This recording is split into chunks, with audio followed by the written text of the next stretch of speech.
with disdain for the things that He is displeased with. And we ask Allah to make us of those who are worthy of carrying the banner of Islam in America, and worthy of being one member, one part of the Ummah. My name is Ahmed Yousaf. I'm a North Bergener at heart, even though I didn't grow up in this specific community. I grew up in the ICPC community for the most part. That's where I kind of grew up in Bergen County. And there was a big, probably the most influential period in my life happened when I was a congregant in this mission. Some of the guys, younger guys, remember some of the things that we did, but that was probably the time that I was most affected. So I have a specific love for this masjid. And I was telling Amin, because I haven't been here in so long, subhanAllah, I did a khutbah here maybe a few months ago, and then before that, much more before that. It had been like a year before that, subhanAllah, since I've been here for very different circumstances. And subhanAllah, I came in and I prayed Aisha, and I felt something I hadn't felt in a long time going to the masjid, which is, I don't know, it's hard to explain. I'll leave it at that. Just, I'm feeling a spirituality I haven't felt in a long time in the masjid, subhanAllah. When you have it recurring. Alright. So, the topic that I was chosen to speak about today was, what is Iman? Right? So I'm going to start off with a specific hadith, and I'm going to come back to it. I paraphrase all the hadith in English, obviously, so everything I'm going to say is a paraphrased hadith. This is a hadith, it's paraphrased in English for the sake of convenience and for telling the narration of this talk, inshallah. The hadith is very simple, but very powerful. The Prophet Muhammad is sitting around the Sahaba and he says that no one will enter Jannah. No one will enter Jahannam if they have a mustard seed's worth of Iman in their hearts. And no one will enter Jannah if they have arrogance, even the weight of a mustard seed. Right? So mustard seed is the smallest thing you can imagine. So imagine that interpreted to be like an atom. Even an atom's weight of Iman in your heart, you will never enter the hellfire. And if you have even an atom's weight worth of arrogance in your heart, you will never enter Jannah. SubhanAllah. We're going to come back to that because this is the hadith. When I read it, Prophet Hudson taking a very specific term and he's elevating it very highly and saying, if you just have a little bit of this, you're saved from the thing that all human beings want to be saved from. You're saved from the displeasure and the punishment of Allah subhanahu wa ta'ala. So what is it then? Well, what is Iman? Right? So Iman, I was talking to Sheikh Yousaf, who's a teacher of mine, and he was saying, people interpret, what is the translation you usually hear of Iman? Faith, right? Faith. The problem with the word faith is that there's a lot of baggage with the word faith in English, right? In colloquial English, faith comes with a lot of baggage, and it usually entails a certain amount of blind faith, right? Faith where you just believe because you were told to believe and you have to accept it. Does everybody agree with that kind of? When you hear the word faith in general, it comes with that kind of meaning, right? And that has nothing to do, and it's not involved at all in our concept of Iman. So Sheikh Yousaf says that the word that he likes better to kind of translate is the word belief.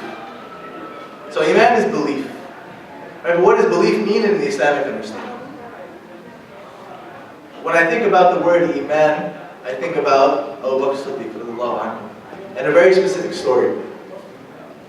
After the Prophet Muhammad had conveyed Islam to Abu Bakr Siddiq, right, he made him make the Shahada and he converted to Islam. The first thing Abu Bakr Siddiq said was, who knows the kind of story that what happened next? What was the first thing Abu Bakr did with the knowledge that he had? He said, can I go to the marketplace and spread this? And so the question I always had was like, what was he going to spread? Right? He didn't have the Quran yet. He didn't have knowledge of the angels and the jinn and he didn't have any of that knowledge. All he had was Ashhadu an la ilaha illallah wa Muhammadur Rasulullah. That's all he had. How did he jump from not believing in Islam because Islam didn't exist yet to the moment this man conveyed to him knowledge, he was a strong enough believer that he thought he could go and articulate it to other people. I can't do that now with like Wikipedia and Google. I can't convey Islam articulately to strangers. I think we all have trouble sometimes. It's not an easy thing to do. But Abu Bakr Siddiq, something was in his heart that made him immediately recognize that this was a worthwhile thing, and that he was going to have the ability to convey this thing in his heart to other people. What was it then? Later, in the story of Abu Bakr Siddiq, when Isra and Mi'raj happened, which inshallah you guys know the general story, where the Prophet went from where? Right? From the Middle East, right? So from Mecca to the Haram, to Masjid al-Aqsa, and then up to Jannah and back again, right? And he did it all in one night. And so when he woke up the next morning, when he told the people the next morning what happened, he said, in one night I traveled from here to here, and they began to mock him. They began to mock our Prophet. And they started saying, this guy is obviously, he's lost it now, right? He said the thing that's going to make people turn away from Islam. Right? We finally got him on something that's so absurd, people aren't going to believe him anymore. So they started running around and telling people, look, your prophet, this guy you call a prophet, look what he's saying. And so they get to Abu Bakr Siddiq and they tell him, your prophet, this guy that you think, is a special person, he's saying that he went from Mecca to Medina, to Masjid al-Aqsa, to Jannah and back again all in one night, and his bed was still warm when he came back. And so Abu Bakr Siddiq's response was, and this is how he got the title Siddiq, right, was, if he said this, then I believe it. If the Prophet Muhammad said these words, then I believe it. Right? Because there are more miraculous things that I believe than the fact that he did this. So what was it? What was it that got him from absence of understanding to a few words from the Prophet to become a believer, and then to believe something so, at least intellectually, very difficult to comprehend, right? We live in a very scientific world now, right? Everything has to be something you can see and feel and touch, right? And this is obviously something very, very outside that realm, right? You're saying that a creature was created for the Prophet to travel from Mecca to Masjid al-Aqsa, and then the angel carried him up to Jannah, and he met Allah Ta'ala, and he had a conversation with Allah Ta'ala.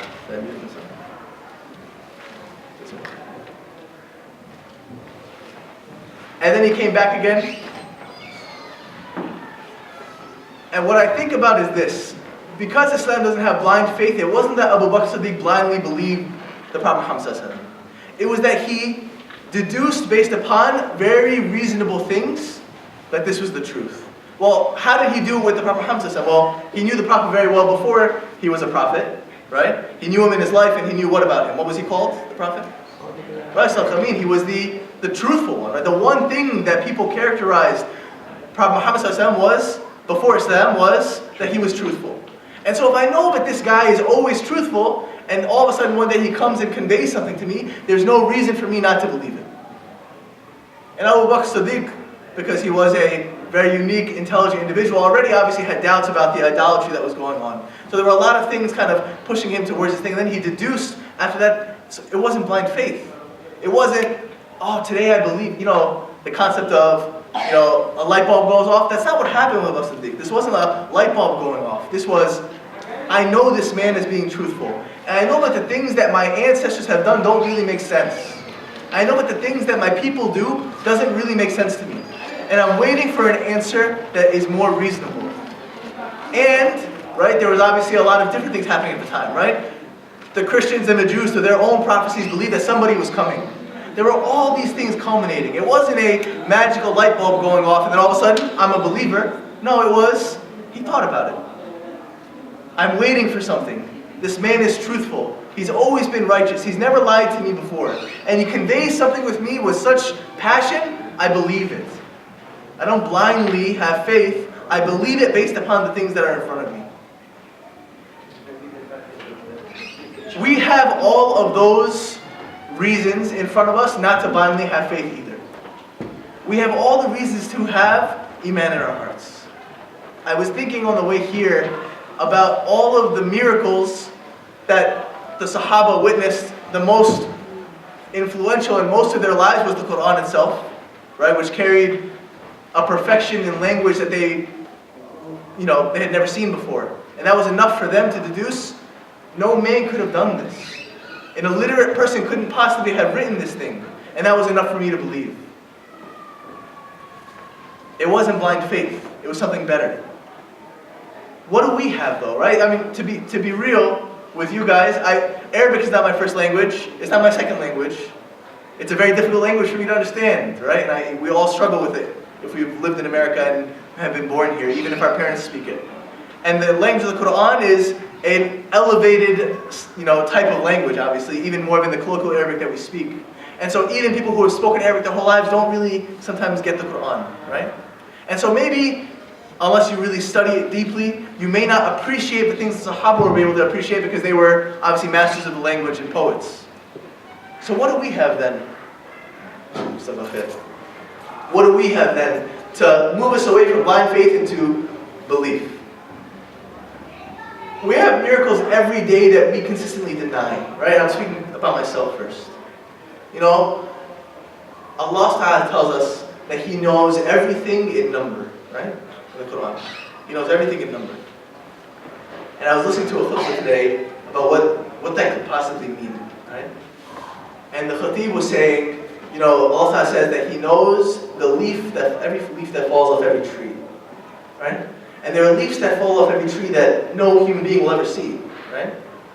There are trees, right, in the Amazonian rainforest where nobody ever lives. A tree will climb 30 feet over 100 years, have millions of leaves, and they will fall and nobody will ever see it. No human being will ever witness that they exist. So Allah Ta'ala knows that leaf, when it bloomed, when it turned yellow, when it fell from the tree, every turn that it made as it fell to the earth and when it landed on the earth.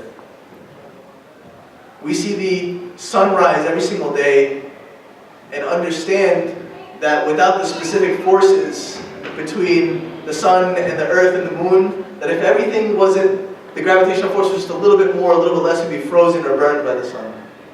We have knowledge that the Sahaba didn't have. Right? We have, I would definitely say we have, at our fingertips at least, much more knowledge than Abu Bakr would ever be able to have. And that's not blasphemous, that's the truth. We have Google, and I can look up all the things Abu Bakr did until the day he died, and all the things that other Sahaba did when Abu Bakr wasn't around, right? We have everything, and all the other knowledge of sciences that we have that never existed then. We know the miracles of the Quran that were specifically quoted, right? The conquering of Constantinople, which was an absurd thought to the Arabs of the time, right? And it happened in our history books. And we know that it happened, and we have evidence of it. Right? The Persian Empire being taken over. These are prophecies of the Prophet. We have every reason to believe in the things the Prophet said without having blind faith. So let's talk about Iman specifically then. And I'm going to get back to this a little bit later. There's a very simple hadith that explains everything, and I probably don't have to give a talk if you just listen to the hadith, right? I was talking to Kareem, and I was like, what do you want me to talk about? And he said, talk about the pillars. And I said, that's a really easy one because it's just like a hadith away, right? The hadith Nawawi away. So I'm gonna narrate the hadith in English just to hear it, and we'll pay attention, inshallah. Umar bin Khattab, right, and many Sahaba narrated this hadith, but Umar is obviously the one who has the strongest witness. He said, while we were one day sitting with the Messenger of Allah sallallahu alaihi wasallam, there appeared before us a man dressed in extremely white clothes with very black hair, right? And his clothes looked like he hadn't traveled at all, right? So obviously, these are small communities, right? Even in Mecca, it's a small community, right? And so if there's a stranger there, you'd assume that they've traveled from some far place, and even a few miles, you can usually tell when somebody's traveled, right? Because their clothes aren't going to stay white, their hair isn't going to stay nice and black and shiny and straight. And he sat down next to the Prophet Muhammad silently, right? Knee to knee, right? So you could imagine somebody sitting up right up close to you, right? And the Sahaba had no idea who this guy was, and they were kind of taken aback by his forwardness, including his forwardness in the way he talked to the Prophet. And he said to the Prophet of Allah, he said, what is Islam? O Muhammad, inform me about Islam. And the Messenger of Allah said, Islam is that you should testify that there is no deity except Allah, and that Muhammad is his messenger, and that you should perform salah and pay zakat and fast during Ramadan and perform hajj, if you can find a way to it. And the man said, you have told the truth. And so the Sahaba were taken back, obviously, right? This is the Prophet of Allah. Who is this guy confirming what the Prophet said? Obviously, that's kind of an absurd conversation to them. And he said, okay, inform me about Iman, right? That's our topic. It's a little easy. It's the whole definition right here. He said, it is that you believe in Allah Ta'ala, in His angels, in His books, in His messengers, in the last day, and in Qadr, both the good and the bad of it. And the man said, you have spoken truly. And then he said, inform me about ihsan. And the Prophet answered, it is that you should serve Allah as though you could see Him. For though you cannot see Him, He sees you. And he said, inform me about the hour, which is the Day of Judgment. And the Prophet of Allah said, about the one, I know just as much as the guy who questioned it. Right? It's such as saying, you know just as much as I don't know much about it. And he said, well, inform me about its signs. And he said, that there will be a slave girl who will give birth to her mistress. And that you will see the barefooted ones, the naked, the destitute, the herdsmen of the sheep, competing with each other and raising lofty buildings. Thereupon the man just got up and walked away. And after a little bit of while, right, the Umar al-Khattab went up to the Prophet, and the Prophet told him, he said, Umar, do you have any idea who the questioner was? And the Prophet of Allah, Umar said, the one who's asking the question knows more than the one who's being questioned. He replied the way the Prophet replied, right? Because Umar al-Khattab loved the Prophet in every way. He even used his words, right? And he said that was Jibreel, right? He came to teach you your religion. So Iman is very explicitly described here. And the concept, the three things are described very clearly, right? Islam, which means to submit. What is it? Well, it's the 5 pillars, right? We know this from a different hadith where a Bedouin man came to the Prophet of Allah and said, if I do these things, have I completed my duties as a Muslim, right? The 5 pillars. And he said, hey, you completed your duty as a Muslim, right? But in the Quran, right, Allah tells the Prophet in another situation to tell the Bedouin that they do not yet have Iman in their hearts. They have become Muslim, they've submitted, but they have not yet filled their hearts with Iman. Right, so what does Iman mean then? Well, the question is to follow, and he says, well, it's to believe in Allah, His books, His messengers, the angels, I went out of order, right? The last day, the Day of Judgment, and Qadr. Both the good and the bad of fate, right? Qadr is a heavy topic. I'm not going to go too much into this topic because you need like 12 series of people far more educated to talk about it. So, it's a pretty simple concept then. Iman seems really easy, right? It seems really easy. But it isn't, right? Because if you just have an atom, worth going to Jannah. So obviously it's not going to be super easy. So what does it take? What does it take to acquire those things? It seems really simple. Believe in Allah Ta'ala. What does that mean? That Allah Ta'ala is the most perfect. That He is the first and the last. That every good attribute He is deserving of, and every deficient attribute is far away from Him. I think that this is the hardest thing for us now, living in the current times we live in. To truly believe in the Tawheed, in the oneness of Allah Ta'ala, for Muslims in America, Muslims in this century, in this time period, is the hardest one that I could imagine for us as a community and individuals. Because believing in a higher power, that seems like it's almost cliche, but people do that, right? Many non-Muslims believe in a higher power. Even people who were atheists become agnostic and they say, oh, maybe there's a higher power. But to believe in Allah Ta'ala the way a mu'min believes in Allah Ta'ala is very, very difficult in the way that we live now, because it requires the most difficult thing for us to do. And it goes back to that hadith. It goes back to the first hadith I said about Iman and arrogance. About the atom's weight worth of Iman in your heart, and you are forbidden from Jahannam. You get to go to Jannah. Right? And atom's weight worth of arrogance, then you get to go to hellfire. You don't get to go to Jannah, right? That's where it all comes down to. That, if you believe in kind of the idea that your heart is a vessel and it can only contain one or the other because you can't go to both places, right?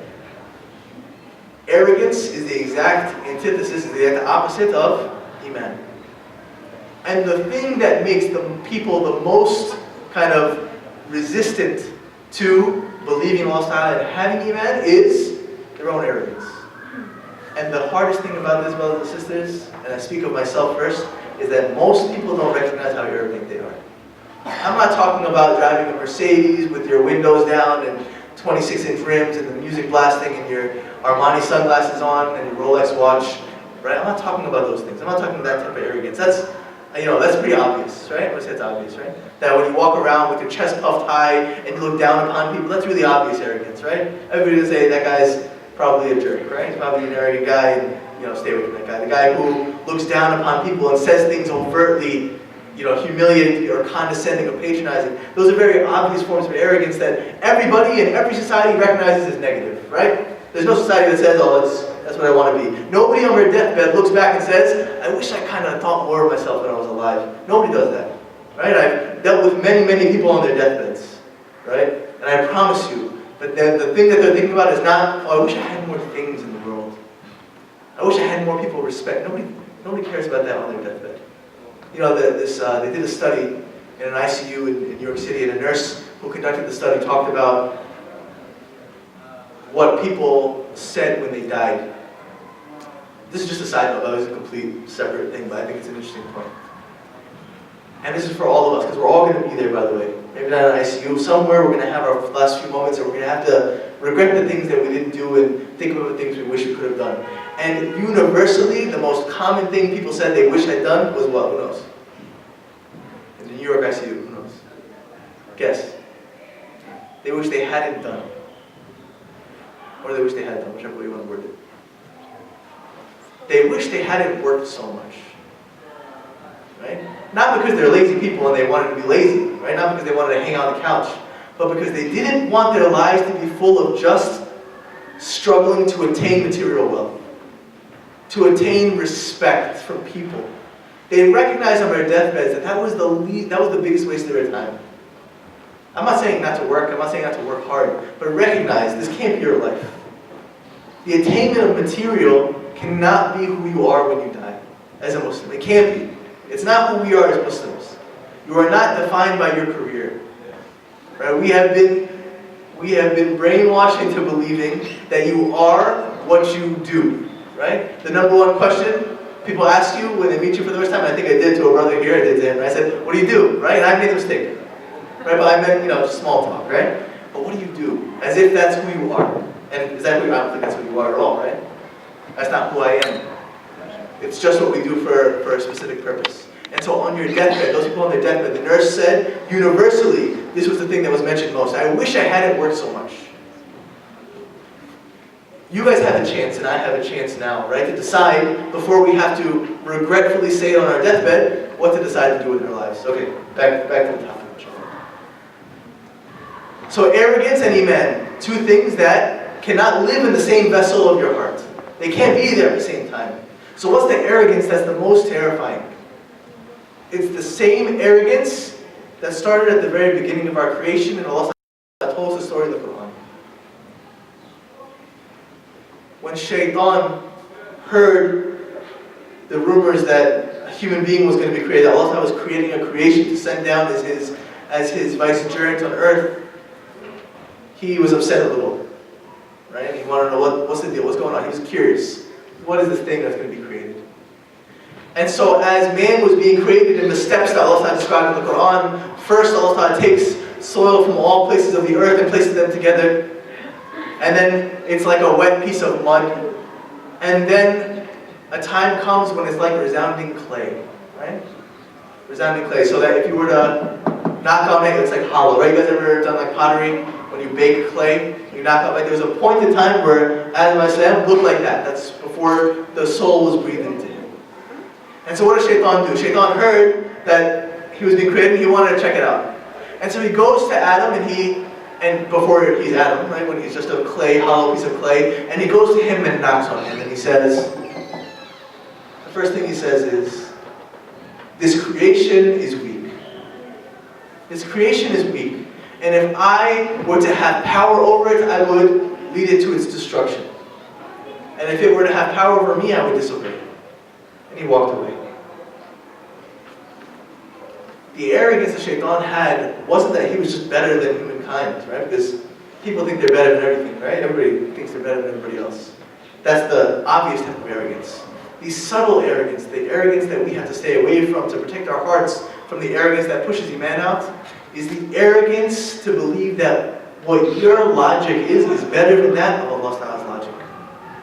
Right? That your rational thinking is somehow greater than that of divine knowledge that you've been given by the Prophet through the Prophet from Allah. That's the dangerous one. That's the dangerous one. When you say, that doesn't make any sense. We've all done it, by the way. even the best ones amongst us, read a hadith that wasn't perfectly comfortable with the way we believed Islam was supposed to be. Right? You can think about an idea in your mind where, I read something about in Islam, I read a hadith, Sahih hadith, or I read an ayah, or I read, a story of the Prophet that I know Sahih, and it didn't feel right with me, and so I thought, it must not be real, or it must not be true, or that's not right. Have you all done that? I've done that. I did that before, right? That's the type of arrogance that's the most dangerous. When all of a sudden you believe that your perception of the world, which Allah Ta'ala has specifically given you, in its limited form, is somehow greater than the one who gave you the perception. That was Shaitan's biggest sin. The original sin in the Islamic context, not in the Christian context, I shouldn't use that terminology, right? But the first sin done by Shaitan was the moment that he believed that his perception, his understanding of the way that things were, his evaluation of everything was different than that Allah had told him was the truth. Allah said, right? Bow down to Adam, and he didn't bow down. He said, I am better, I am made of a smokeless fire, I'm made of fire, and this thing is made of clay. How could I possibly bow down to him? When the Creator, the one who created him and knows the intricate, what real value is saying, this is the creation you bow down to. So you could imagine that when I tell you that it's really difficult to believe in Allah Ta'ala as the way that we are supposed to believe in Allah Ta'ala, in His perfection, in His absolute ability to permit or not permit anything from happening, or giving the permission for a creation to be created, to take Prophet Muhammad from Mecca to Jerusalem, and Jibreel to take him to Jannah, right? For there to be angels that we cannot see, for Allah Ta'ala to exist, right, before time ever existed, and to exist after, right? These are really difficult concepts. And if you allow for a moment the arrogance in your heart to think that, this stuff doesn't make sense to me. This logic, right? This logic isn't my logic. It doesn't make sense in my mind, right? That's the common argument now, right? We live in a world where Bill Maher and Richard Dawkins and Eddie, I forget the guy's Harris, that other guy, right, who comes on his show, right? They constantly mock anybody who believes in anything, and they say, what do they say? They say, oh, these silly people who believe in fairy tales, right? They try to mock you because, I don't understand it, and therefore, it can't possibly make any sense. This is not in the vocabulary of a believer. You know what's the vocabulary of a believer? It's this. I can logically conclude very easily that there's a creator. And I can logically conclude, based upon the miracles in front of me, and the perfect engineering of the universe, that He has sent down messengers to us. Right? This isn't blind faith, this is deduction. This is if there is a creator, and He created us for a reason, and the reason has been conveyed to us by people who have had miracles and signs and evidence for them, and we have a Quran in front of us that is enough of a miracle for me to believe, then you can slowly start going down this path of understanding why sometimes you may say what? You may say, right now I don't understand this right now. I don't understand it. Right? But I believe, based upon everything else, that there's something there that I don't understand, but it's there. And there is good in it. This is the arrogance that we have to fight strongest in our hearts. This is the arrogance because of I have a friend who takes this a little bit to an extreme, and he calls these people athoscience, right? He calls them like the people of science, like as if it's a new religion, right? Science has become the new religion of the day, right? If you don't believe in everything that the scientists believe, right, then you are an idiot, you're backwards, you're from the Middle Ages, right? These are the words used. These are the attacks on you and your family and your children. These are the attacks on our Prophet Muhammad. And unless you become confident, how do you become confident? Right? The confidence doesn't happen by sitting back and listening to one guy speak and saying, oh, that guy made sense to me, or it didn't make sense, but that guy seemed like a good guy, so I'm going to believe. That doesn't happen. That type of belief shatters very easily. It requires a very specific quality in you, which is seeking knowledge. The thing about Abu Bakr Siddiq is he waited and waited and waited for every single word to fall from the Prophet's lips. Umar Khattab waited for the words to fall from the Prophet's lips just so he could repeat them, so he could be like him. These are the examples we have of what it took to actually attain Iman, to actually fill our hearts. The last thing I will say is a little bit off topic, but it's related, so I'm gonna give it a break, inshallah. I listened to a khutbah today that really hit me hard. Because the last part of the hadith, in terms of the three categories of ihsan, right? And it's to worship Allah as if you see Him, and if you don't see Him, recognize He sees you. And the khatib was talking about something very different, but it brought me back to this point, what ihsan is, the best state that we can be in, right? Is be a Muslim, that's great. If you're a Muslim, inshallah you get Jannah, that's great, you get forgiveness. There's a beautiful hadith, by the way, it's a weak hadith, but the meaning is beautiful. A man went to the Prophet of Allah, a Bedouin man, another Bedouin man. And the reason the Bedouin men, by the way, were so like the hadith are so powerful is because the Bedouins were just simple people. It was just, give me information, I'll process it and give it back to you and do my thing. Right? The Bedouins weren't analytical, deeply, it wasn't their way of life, okay? So that's why it's kind of, their emotional reactions are very human, kind of gut, first thing reactions, okay? And so the Bedouin man came to the Prophet of Allah and he said, if I become a Muslim and I say Shahada, I become a Muslim, do I get my sins forgiven? And so the Prophet of Allah says, yes, yes, you are forgiven. And so the man's follow-up question was, did Allah see me do all of those sins that He's forgiven me for? And then the Prophet says yes. And the hadith goes that the man was so overwhelmed by the thought that Allah had witnessed every single sin that he committed that he fainted. We have lost in our generation, era, whatever you want to call it, a certain zeal or passion, or really just not just off the tongue, like deep understanding of this concept. The idea that Allah subhanahu wa ta'ala, you know when this happens at work sometimes, right? You have a colleague at work that you're hanging out with, you're drinking by the water cooler, making a joke, your tie's a little whatever, and then what happens? The boss walks in, the CEO walks into the company, what happens? Tie, I'm gonna talk this way now, I'm gonna stand up straight, I'm gonna wipe the stuff off my beard, right? That happens with the difference between human beings. Imagine now that I tell you that the one who is watching you is your Creator. The one who is watching you and knows every intricacy about you is your Creator. Is the one who made you even though you didn't deserve it. Did you do anything to deserve being created? No? I didn't, right? So I didn't do anything to be here. I didn't earn a heartbeat. I didn't earn a soul. I didn't earn every breath that I take. I didn't earn my vision. I didn't earn these things. Allah had granted me those things out of His love and His mercy. I didn't do anything to get those things. I didn't do anything to get my parents. I didn't do anything to be living in a pretty remarkable time, living in a country where you are part of the 1% of the world. No matter how poor you are in America, right, you're still way better off than most of the world. You have running water and a flushed toilet. Your toilet water, people in different parts of the world would die to drink your toilet water. You have to understand that's true. I've been to places in the world. I went to Haiti, which is the poorest country in the Western Hemisphere. Right? People are dying to taste water. People walk miles to get water for their children to drink. And so we live in this time. We've done, and what have you done? I haven't done anything to earn those things.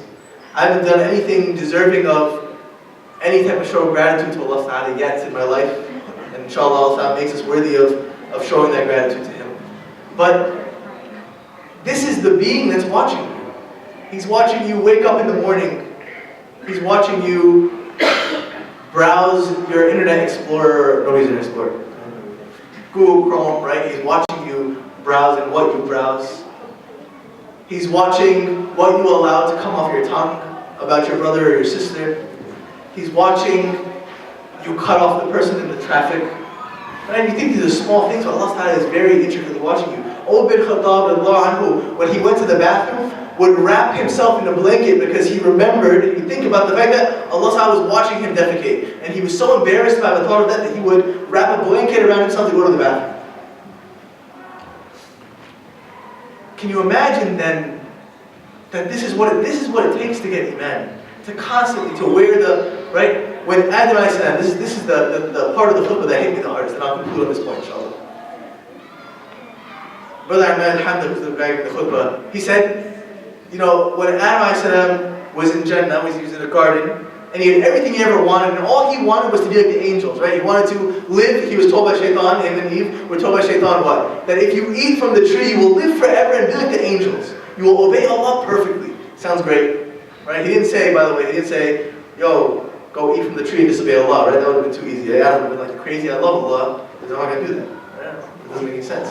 No, he used Adam's weakness against him, right? He said, I know you love Allah, I know you want to obey Him forever. Eat from the tree and you'll be like the angels. And the angels are perfect in their obedience. You see how it worked? Much smarter than saying, you know, come eat this pork. Nobody's going to do that, right? That doesn't work for me, right? But it doesn't happen that way. That's not how Shaitan works. And so Adam ate from the tree. What was the first thing that happened when he ate from the tree, him and Eve?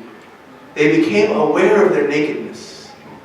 They became aware of their nakedness. It wasn't that they weren't nude before, it was that they became aware and shameful of their own nakedness, and they covered themselves up with whatever was around from the garden. Every time we commit a sin, and we are all sinners, right? We can't deny this fact. We all do things that are sins. The moment that we do those things, we should become aware of our shame in front of Allah Ta'ala. Right? Don't use nakedness literally, use it figuratively, right? You are naked in front of Allah, and that He knows everything that you do. He knows your shortcomings, He knows your weaknesses, He knows everything about you, intricately. And just like Adam and Eve, the moment they disobeyed Him and left Him, and turned away from Him for the split second that they did, they became aware and shame, right? Shame kind of overtook them. Allah is watching. And you have a choice in this life. You're going to be running in this life one way or the other, by the way. This life is just not, it's not nice, right? I have a Nigerian attending who, he's not Muslim, he's Christian, but a very religious Christian. He grew up in a Muslim community in Nigeria. He says, you know, he came to me one day and we have all these deep philosophical conversations. He says, you know, like, this life is not, like, adulthood isn't fun. Like, it's hard. Being an adult in this world is not an easy thing. You're just engaged in making difficult decision after difficult decision, avoiding things, feeling pain and hurt, right? Feeling loneliness and emptiness. You're constantly, you're running through this life. And it's going to come to an end at a certain point. And you can do one of two things. You can either run away from Allah, which is useless, because Allah Ta'ala is still right there, even if you run as hard as you can. Or you can run towards Him, and He's waiting for you. Allah Ta'ala is waiting for you at every single moment to return to Him. That blew me away to hear that. I know this is cliche, you've heard it 1,000 times. Just imagine though, right? There was a brother giving a talk from Michigan, and he was saying he knew somebody from the community, a Muslim community, who committed suicide. And his mother and him went to the janazah for that person. And they said, the mother turned to him and said, listen, if you have problems the way that girl had problems, and you don't tell me, I will kill you, right? She's just emotionally saying. She means like, hey, I'm going to smack you across the head. If you have a problem, come to me and I'll help, right? Allah Ta'ala Prophet tells us, the love of Allah Ta'ala is greater than the love of a mother for her child. So imagine that the mother is telling him, just come to me, right? Come to me. And when will the mother be angry? If you don't come to me. I love you so much, just come and I got you. I'll take care of you. And I'm better than a mother could be because I know everything. I know the solution to your problems. I have the solution to everything that you want. I have your goal at hand, it's Jannah. I have every single reward you could ever imagine, including my face. It's here for you, just come. And when Allah Ta'ala is upset with us, the moment we turn away and forget to ask Him, the moment we turn away and disregard Him, the moment we forget that He's the one who is there for us. To me, that is what Iman is about, Ihsan is about. Right? Because we get so caught up in just the off the tongue, oh I love Allah. What does that mean? What does that mean to you? When your Creator is telling you, every single hadith and ayah is telling you, just tell the believers that they're in good shape. Right? Right? Just Allah is happy to give you glad tidings. Just you're gonna be with Allah. Don't worry about the problems that you experience. Don't care about the colleagues that exist in your dunya. Because the boss, he's watching you all the time, and if you have him on your side, then people's opinions really don't matter. Who cares about your colleague's opinion at work when the boss likes you? Nobody cares, right? When the boss is happy with you, you're going to be fine. I'm going to conclude with that note, inshallah. I'll leave the floor open for questions and answers. I don't know if I have many answers, but I'll conclude with that note. If I said anything incorrect, it is verily from myself and from the shaitan. And if it is anything correct, it is from Allah Ta'ala. We ask Allah Ta'ala to make us of those who have hearts that are full of Iman. And we ask Allah Ta'ala to erase every single bit of arrogance from our heart, so that our heart may be ready to have Iman. And we ask Allah Ta'ala to make us of those whose hearts are full of His presence. And we ask Allah to make us of those who are worthy of following in the footsteps of the Prophet Muhammad. And we ask Him, beg Allah Ta'ala, that on the Day of Judgment, when we are judged for everything we have done, and every single thought and thing off our tongue and action with our hand be laid out in front of us, we ask Allah Ta'ala to protect us from the punishment of those sins, and to pardon our sins because He loves to pardon, and to grant us Jannah altogether. Question. Yes. If we feel like our Iman is weak, what things can we do to strengthen our Iman? That's a great question. So, by the way, I'm no sheikh, I'm no scholar. I'm not really even that special of a person, other than the fact that Kareem just knew me from a long time ago when he was a kid. He thought I was better, and he's probably better than me now. But I have certain advice from what my teachers have taught me. You know, Prophet Muhammad said once, right, that Iman is like this, right? You go up and down, right? Iman is like this, like everything in life. Your belief, your strength that, you know, there's some nights, right, when you pray tahajjud behind the shaykh, and just that right ayah comes at the right time, and tears come down your face, and you feel it, right? And then there are times where the only way you'll get it from Fajr is if you remember that you don't want to go to hell. Right? You know that feeling where it's like, and there's different levels. The scholars talk about 3 levels of kind of the motivation behind doing a good deed, right? There's 3. There's one that's the fear of the punishment of Allah, which is the lowest form, right? Which is, this is probably the most common for me, right? Fetch, right? It's like, oh man, I gotta get up, otherwise I'm gonna go to hell, I'm gonna go to hell. It's not good, right? And then there's the second level. The second level is the barterer, right? The businessman, the one who says, and not in a callous way, but in a good way, right? I want not just the minimum. I don't want to just not go to hell. I want to do a good deed so Allah may reward me better. So I may be elevated in ranks. And there's that transactional personality that exists in all of us, right? And the last one is doing it for the pleasure of Allah, right? Which is the hardest one, by the way. To purely do something just for the pleasure of Allah is the hardest one. It's the one that it's ihsan. It's, I'm doing this not because I get anything out of it, and not because I fear the punishment, which are all important things, but both of those things, and I just want to please my Creator because I love Him. So what do you do when you're on a downslope then, right? And I only have 2 advices from my own personal experience and then from what my teacher taught me. One is you have to surround yourself with people who constantly remind you of what things really are like. You know, you need a friend who smacks you in the face once in a while and tells you you're being a jerk and you're not praying on time and you're not being serious and you're not talking the right way and you're using language which is not befitting of a Muslim and you're dressing. You know, I got told many times by one of my friends, you're not dressing the way Muslims should dress, right? I told them because I wore like raggedy. I was like, you know, a hood rag, right? That's just my natural tendency was to wear like a hoodie and the sweatpants ripped. Like that's just what I was. Right? He said, you know, that's not befitting of a Muslim. By the way, there's another khutbah that I didn't get a chance to go to that's long, and the way that you present yourself exteriorly is extremely important. It's actually mentioned as a characteristic of a believer, right? That on the inside you were decent, on the outside you were decent, right? So he had to shove that in my face until I swallowed it, right? I took his advice. You need people who are bouncing it around. You know, for most of us, our moms are pretty good because our moms care about our akhirah, probably more than most other people. Although my mom's the one who always tells me, you know, like, they're usually the most honest and mean about it, but it's helpful. But your friends, right? Surrounding yourself by companions that are actually going to care about your akhirah more than caring about whether or not you like them. That's one. And the second thing comes from an ayah, and I can't remember the surah. The translation of the ayah, though, is you make sujood until the doubt is gone, until you reach clarity. Right? So there's a different context to that ayah, right? But the way that I kind of, the person who was teaching me taught me this ayah, and the ayah is a beautiful ayah, by the way. Somebody who knows it better than me will say it later, inshallah. Is that you keep going. Sometimes you just have to keep going. We have a desire, especially in American culture, to feel something, right? All those people who want to go on like backpacking trips through Europe. I need to feel something. I need to discover myself. I want to, right? Everybody wants that. Everybody's missing something, right? You can't do things for the feeling. You're not doing things for the feeling, right? You're not doing things for the tingle. It's great when it happens. It's great when you connect. It's great when you reach that level. But that's not the reason we do what we do. We don't do it for the self-satisfaction.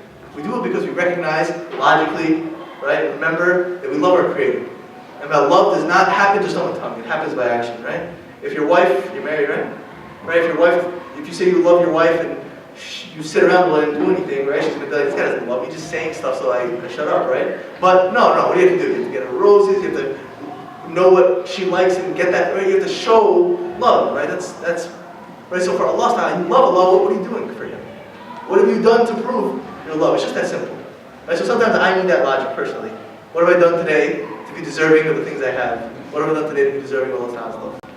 Most of the time it's nothing, so I have to work on it. That's my personal belief. Any other questions? Concerns? Testimonies? That's a Zayd comment. You guys know Zayd Abbas? You guys know Zayd?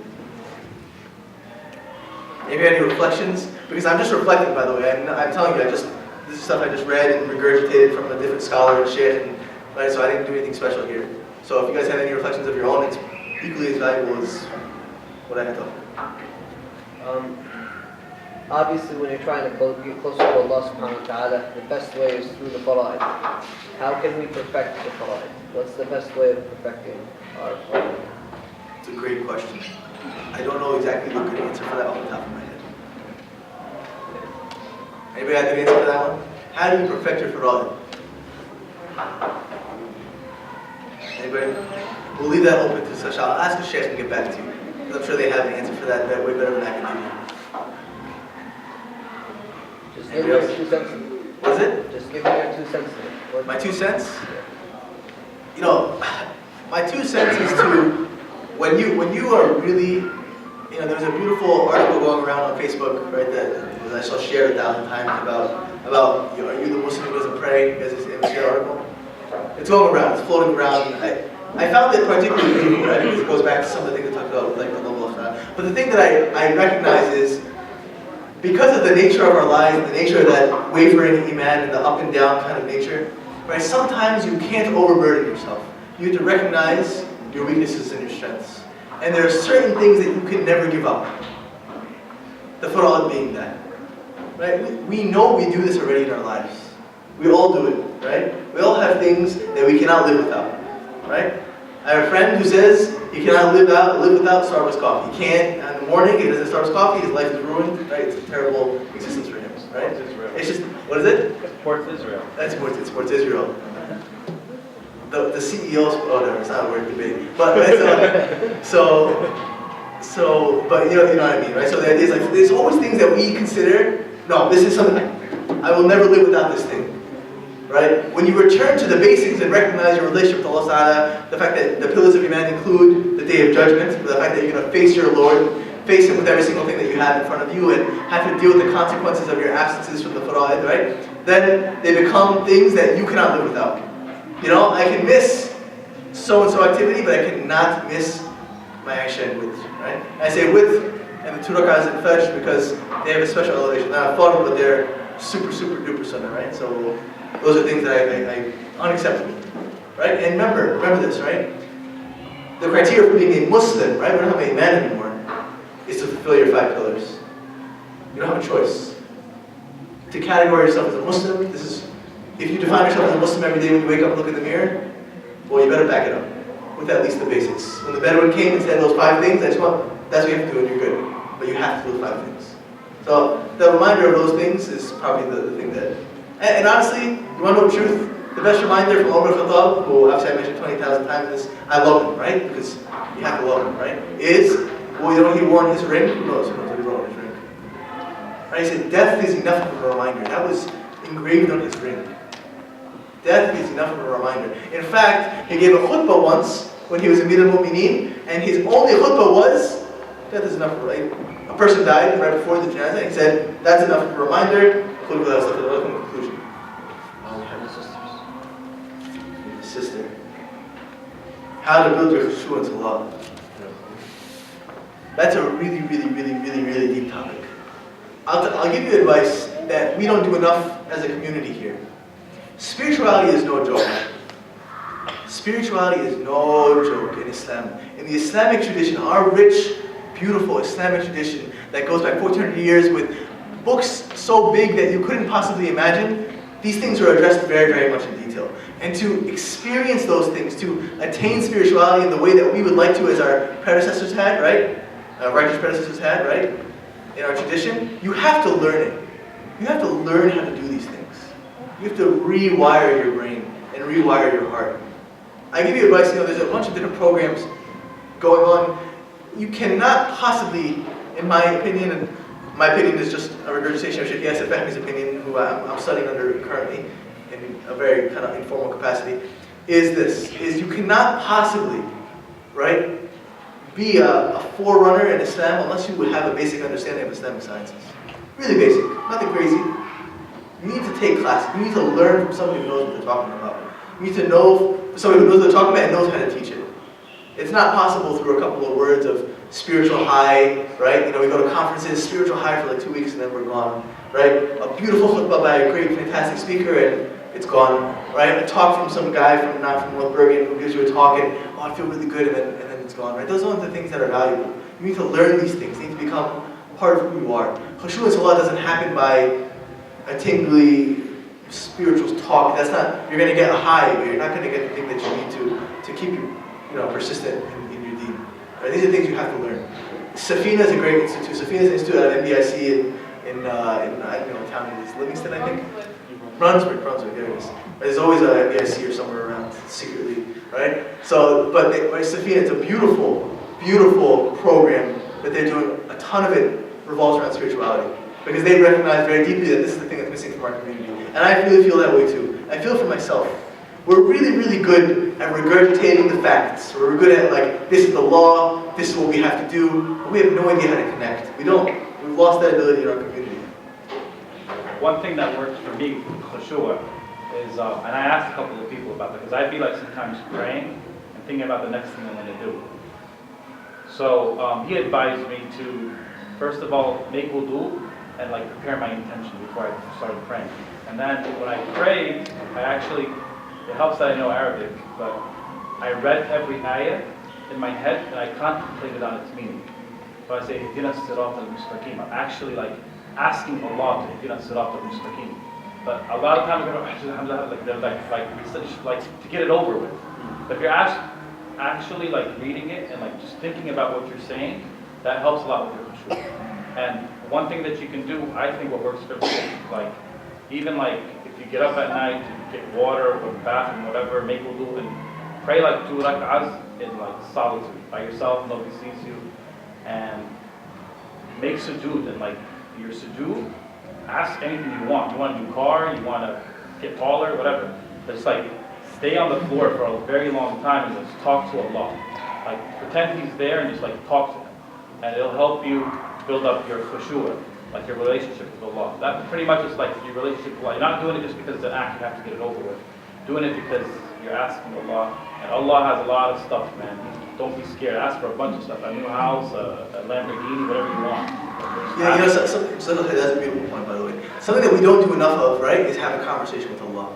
We're good at, not that we're bad at this too, but we know, right, how to make dua, like, the basic dua, Allah, right? We know the words, right? And have you ever had a conversation with Allah? It's a really awkward experience the first time you do it, right?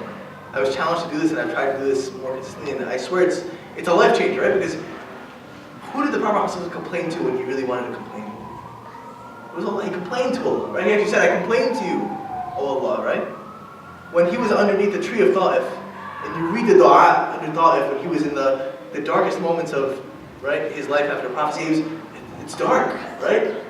He lost the people most beloved to him, and he was just trying to find support in the dunya from people, and he got spit on and mocked and humiliated. And under this tree, when he was physically and spiritually and emotionally beaten down, he turns to Allah, and if you read the dua, it's just him having a conversation with Allah.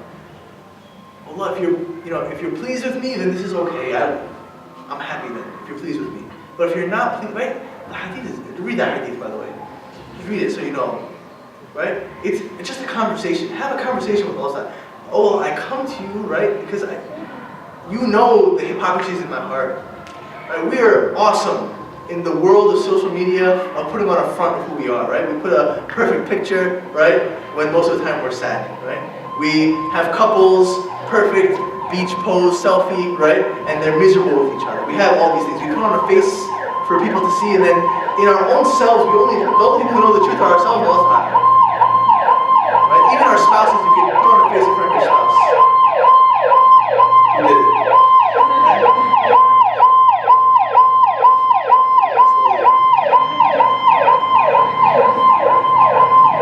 Right, so we're very, very good. Much louder, I should have done this the whole time.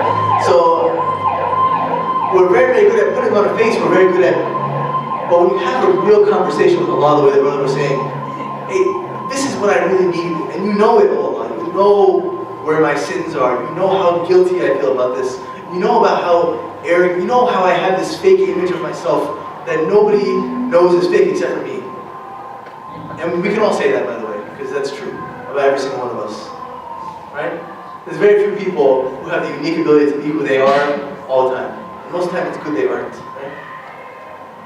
And the last thing I'll say that I'll add to that reminds me of a specific saying, Imam Shafi'i, rahimahullah, right? So Imam Shafi'i, one of the major scholars, he, at a point in his life, he was an amazing memorizer, right? He could cover one page and memorize the other page, and if he lifted both, he would get confused because he memorized both, and he wouldn't remember the order. So that's how good of a memorizer he was, right? And so they used to say that about Bukhari too. But so he at one point his memory started getting a little weak, and he's like, what's going on? Like, my memory's not as good as it used to be. And so he went to one of his brothers, his other fellow scholars, which is the thing I was thinking about having a companion, and he said, what's going on? And he said, think about the sins that you have been committing that are affecting your ability to perform the act of worship that you want to perform. You guys may have heard this story before. And so imagine, right? This is a scholar, this is Imam Shafi'i, it's a big deal. It's a pretty big deal. He's like one of the 4 big guys, right? Right, so it's a big deal. And his brother in Islam is telling him, you're messing up somewhere, buddy. Right? Because your loss in this spirituality is happening because you're committing a sin. Figure it out. Right? He figured it out. The full story is that he figured it out, repented about the sin, and his memory came back to the way it was before. Right? We all commit sins. Figure it out. Right? The times where you will feel the most, it's guaranteed from Ahmed Yousaf, you can stamp it. Ahmed Yousaf said guaranteed, right? Hold me to it. The times you will feel the most spiritual is after you have consciously repented to Allah for specific sins you have committed. When you make yourself vulnerable to Allah Ta'ala is the time that you will feel connected to Him. That's human nature, by the way. That's human nature, right? The way you get close to people is you make yourself vulnerable to them, right? The way you get close to your Creator is, Allah knows it already. Admit it to Him. Ask for forgiveness from Him. Right? In those moments, I promise, when you're naked in front of Him in a figurative sense, when you've exposed yourself, right, to Allah Ta'ala, and you admit to the things you've done wrong and your desire to return to Him, this is when you're going to feel spiritual, right? In that sense. Anything else? What time is it? We got to go soon? Which hadith was it that you said to read? The dua on the ta'if. So if you Google dua ta'if, it's a long dua. It's so beautiful. It's worth a whole talk by itself. Make somebody do it. You do it. Anything else? Any other additions? Reflections? Alright, Jazakallah khair for having me. I hope I didn't waste too much of your time, inshallah. And the rest of the salat accept from us, and inshallah get home. Assalamu alaikum.